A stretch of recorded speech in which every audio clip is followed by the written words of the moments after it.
gɛlɛya min ni o kun tɛmɛna Mali ani Algérie ni ɲɔgɔn cɛ n'o kɛra sababu ye jamana fila bɛɛ lajɛlen k'u ka lasigidenw wele a bɛna fɔ fura bɛ ɲini ka sɔrɔ o la sabula lasigiden fila ninnu o ambassadeur olu kɔni bɛɛ lajɛlen seginna ka to ka baaraw daminɛ u ka jamanaw kɔni kɔnɔna la yuruguyurugu kɛlɛli hukumu kɔnɔna la fɛn min kɔni ye procureur ye ni ale bɛ pôle économique et financier la ale ka wulikajɔ kɛra sababu ye ka fɛn min ye CFA wara miliyɔn 444 ka se ka o sɔrɔ maaw la maa minnu ni kiri tun ye u nɔfɛ yuruguyurugu wale kɛlɛli hukumu kɔnɔna la taama kɔni o daminɛra kura tuguni Gawo ani Kidali ni ɲɔgɔn cɛ sabula sira in kɔni kun tigɛlen don ka sababu kɛ lakanabaliya kɔni sababu ye an bɛ waati min na ko sisan nisɔndiya kɔni o ye population ta ye nin dugu fila ninnu kɔnɔna la n balimaw aw bisimila aw ka dɔn kibaru kɛnɛ kan kibara fila min bɛ an bolo o bɛ tali kɛ gɛlɛya min ni o kun tɛmɛna Mali ani Algérie ni ɲɔgɔn cɛ ni o bɛ dɔgɔkun caman bɔ i b'a ye k'a fɔ ko fɛn min kɔni ye samasamali kɔni kun donna ni jamana nin fila ni ɲɔgɔn cɛ ni o kɔni sɔrɔla waleya la sabula fɛn min ye Mali ɲɛmɔgɔ ye olu kun ye wele bila waati dɔ la Algérie lasigiden min kun bɛ an ka jamana kɔnɔna la ka o wele ka se ka o dala ɲininka sabula jalaki dɔ kun binnen don fɛn min ye Algérie jamana kan k'a jira k'a fɔ ko fɛn min ye ni jamana in kɔni ni o ye Algérie k'o bɛ ka maaw bisimila a ka dugukolo kan maa minnu kɔni bɛ yen ni olu kɔni bɛ ka Mali ka furancɛ fanga min bɛ yen nin waati ni olu kɔni bɛ ka olu ka taabolo kɔni caman kɔni ta ka lagosi ta ka o kɔni sɛgɛrɛ ni o dɔw bɛ tali kɛ fɛn min kɔni ye ani maa minnu bɛ ɲɔgɔn na ni o ye groupe armé ye fo ka taa se an ka diinɛ ɲɛmɔgɔ belebeleba dɔ ma min bɛ tali kɛ Imam Mahmoud Diko kɔni i b'a ye k'a fɔ ko olu kɔni bisimilali min kɛra Algérie ɲɛmɔgɔ kɔni fɛ o kɛra waleya min ni o ma faamuya Mali kɔni jamana ɲɛmɔgɔ fɛ ni o kɛra sababu ye fɛn min kɔni ye Mali ka ɲɛmɔgɔ olu kɔni ka wele bila Algérie ka lasigiden ma ka se ka o fana kɔni jalaki kɔni bin o kan o yɔrɔ la i b'a k'a fɔ ko fɛn min ye hukumu kɔnɔna la fɛn min ye Algérie jamana kɔni olu kɔni bɔra ka u yɛrɛ lafasa sabula u y'a jira k'a fɔ ko olu bɛ ka maa minnu bisimila Algérie dugukolo kan k'o bɛ ka kɛ hukumu de kɔnɔna la hukumu min bɛ tali kɛ bɛnkan sɛbɛn min ni o signera Mali jamana kɔnɔna la ni o bɛnna san 2015 ma ni o bɛ tali kɛ bɛn ni o bɛ min kan ka sabati malidenw ni ɲɔgɔn cɛ ni crise min tun b'an ka jamana kɔnɔna n'o bɛ tali kɛ rébellion la fo ka taa se lakanabaliya ni basigibaliya caman ma i b'a ye k'a fɔ ni Algérie ni ale kɛra jamana ye min sugandira k'a fɔ ko a ka sigi a fɔ kɔni a k'i da don la malidenw ni ɲɔgɔn cɛ walasa fɛn min ye bɛn ani basigi kɔni bɛ se ka segin ka na jamana in kɔni kɔnɔna la i b'a ye k'a fɔ ko Algérie kɔni y'a jira k'a fɔ ko ale bɛ ka maa fɛn fɛn bisimila ko a bɛ ka kɛ o de hukumu kɔni kɔnɔna la fasiri sɛbɛnbaga kɔni y'a kuncɛ k'a jira k'a fɔ ko fɛn min kɔni ye Algérie ni Mali ye ni gɛlɛya min kun wulila u ni ɲɔgɔn cɛ n'o ye crise diplomatique ye ko ni o kɔni ni fura sera ka sɔrɔ la k'o bɛ kɛ kibaruya ɲumanba ye kosɛbɛ sabula ni jamana fila ka mana fara ɲɔgɔn kan ka bɛn ka u bolo ɲɔgɔn ma k'o bɛ kɛ sababu ye gɛlɛya min ni o bɛ cɛncɛn fuga ninnu kɔnɔna la ka se ka solution kɔni ka se ka o sɔrɔ o la kosɛbɛ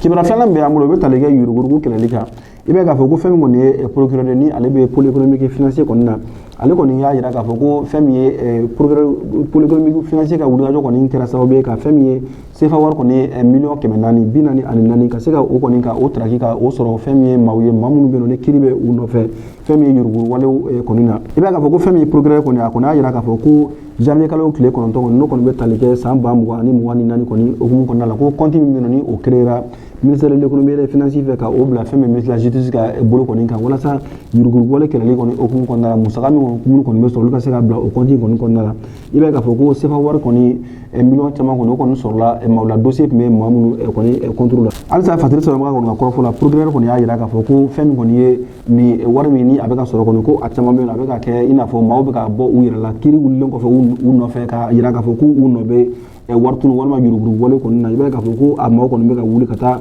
wari min kɔni sara u yɛrɛ ye o hukumu de kɔnɔna la fɛn min kɔni ye pôle économique procureur kɔni y'a jira k'a fɔ ko dossier 4 kɔni kɔnɔna la i b'a ye k'a fɔ ko fɛn min ye CFA wari miliyɔn 75 a n'a kun ka fɛn i b'a ye k'a fɔ ko o kɔni taara ka taa sara taara ka bɛn fɛn min ye décembre kalo tile 11 kɔni ma wa ko o wari min fana sarala ko o fana sen tɛ a la wari min fana bɛ yen ni o bɛ ka sara directement trésor ka compte yɛrɛ fana kɔni kɔnɔna la ko fɛn min ye septembre kalo tile 7 fana n'o bɛnna san 2023 kɔni ma i b'a ye k'a fɔ ko miliyɔn 180 ani a kun ka fɛ ko o fana sarala wa i b'a ye k'a fɔ ko fɛn min kɔni ye wari caman kɔni ko o fana bɛ ka sara o fana sarala o waati kelen fana kɔni kɔnɔna la min kɔni tun bɛ tali kɛ yurugu wale la min bɛ tali kɛ fɛn min ye CFA wari miliyɔn 300 dɔrɔn de b'a jɛ miliyɔn 400 yɛrɛ la fɛn kɔni ye procureur min bɛ pôle économique et financier ale kɔni y'a jira k'a fɔ ko u ka wulikajɔ kɔni hukumu kɔnɔna la ko a ma hali kalo 6 bɔ i b'a ye k'a fɔ ko fɛn min kɔni ye dossier 71 ko o kɔni ɲɛ kɔni sera ka sɔrɔ la fɛn min pôle économique et financier kɔnɔna na wa ko dossier 71 la i b'a ye k'a fɔ ko dossier 28 kɔni tun bɛ yen nɔ k'o bɛ tali kɛ ordonnance de transmission de pièces au parquet général la fɛn min ye 21 k'o bɛ tali kɛ renvoi devant la chambre de jugement na jugement spécialisé la fɛn min kɔni ye ko fɛn kɔni bɛ tali kɛ fɛn min ye dossier 111 kɔni ko olu kɔni bɛ tali kɛ fɛn min ye dessaisissement kɔni ye ni o kɛra kiiriso kɔni niveau kɔni na wa progrès ko na ko ya kunce ka jira ka fɔ ko fɛn min ye ni wari minnu ni a bɛ ka sara yurugurugu wale kɛbagaw fɛ kiri kunlen don minnu nɔfɛ kɔni ko donna nata la ko o wari kɔni bɛɛ lajɛlen bɛ ka fara ɲɔgɔn kan a kan ka lase mɔgɔ min ma a kan ka di mɔgɔ min ma kɔni ko a bɛna se a se yɔrɔ kɔni na kibaruya laban min bɛ an bolo o de bɛ tali kɛ fɛn min ye Kidali ani Gawo sira kɔni i b'a k'a fɔ ko a bɛ waati jan bɔ o sira in kɔni tigɛlen don ka sababu kɛ fɛn min ye lakanabaliya min ni o ɲɔɲalen don kosɛbɛ yɔrɔ ninnu na min bɛ tali kɛ bandiw ka wale la fo ka taa se jatigɛ wale tigilamɔgɔ ni o ye terroriste olu ka wale cɛjugu min kɛra sababu ye ka lakanabaliya min sigi nin sira in kan fasili sɛbɛnbaa kɔni y'a jira k'a fɔ ko nin taama in kɔni bɛna daminɛ kura ye Gawo ni Kidali sira kɔni kan sira min kɔni kun ni a bɛ ka ca ni kalo 2 kɔni i b'a k'a fɔ ko sira in kɔni kun tigɛlen don ka sababu kɛ lakanabaliya sababu ye a kɔni y'a jira k'a fɔ ko fɛn min kɔni ye nin sira in kɔni dayɛlɛli ye kura ye taama senna mɔgɔw fɛ fo ka taa se jagokɛlaw ma i b'a k'a fɔ ko o ye kibaruya dumanba ye ka ɲɛsin fɛn min ye Kidali population ma sabula nin sira in tigɛlen min kun kɛra a kɛra sababu ye ka fɛn camanba de gɛlɛya lase Kidali kɔni mara kɔnɔna la sabula fɛn caman bɛ sɔrɔ Kidali i b'a ye k'a fɔ ko olu bɛ bɔ Gawo de ka don Kidali kɔni mara kɔnɔna la sira in kɔni labilali kɔni hokumu kɔni kɔnɔna la i b'a ye k'a fɔ ko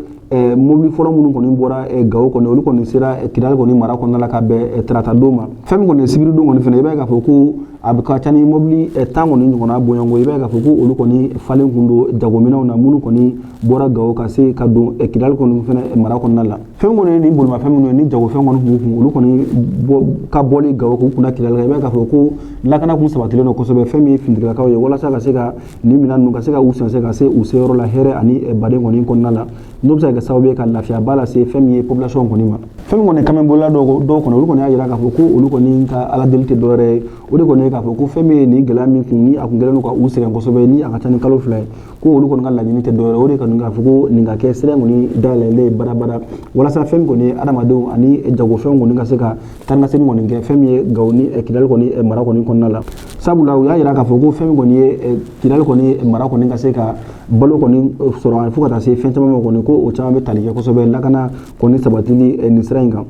u y'a jira halisa k'a fɔ ko fɛn min kɔni ye depuis novembre tile 14 fo ka na a bila nin waati in na sira labilalen kɔfɛ i b'a ye k'a fɔ ko foyi de tun tɛ ka se ka don Kidali mara kɔnɔna la wa foyi tun tɛ ka se ka bɔ o kɔni kɛra commerçant dɔ kɔni ka seereya ye ka se k'o lase fasili sɛbɛnbaa kɔni ma fasili sɛbɛnbaa kɔni y'a kuncɛ k'a jira k'a fɔ ko fɛn min kɔni ye nin sira in kɔni taama kɔni daminɛlen a kan kura ye tuguni Gawo ni Kidali ni ɲɔgɔn cɛ ko o kɔni ye kibaruya dumanba ye ka ɲɛsin fɛn min ye population minnu kɔni bɛ nin dugu ninnu kɔni kɔnɔna la nka ko walasa a kɔni ka se ka mɛn senna kɔni ko fo ka fɛn min ye lakana baara kɔni ka se ka o sinsin kosɛbɛ ka se ka o bila nin sira in kan walasa fɛn min ye adamadenw a n'u bolofɛnw ka se ka taa ka segin kɔni kɛ lafiya kɔnɔna la ani lakana kɔni fɛnɛ kɔnɔna la an bɛ bi don kibaru kuncɛ ni fatuli kibaruya dɔ ye min bɛ tali kɛ fɛn min ye Seydou Touré ni a tun bɛ wele ko dugutigi ni a bɛ san caman bɔ maa min don n'a tun bɛ ɲɔgɔlɔn bɔ ɲɔgɔlɔn min tun bɛ kɛ sababu ye ka se ka malidenw ka u lasewa k'u la ɲagari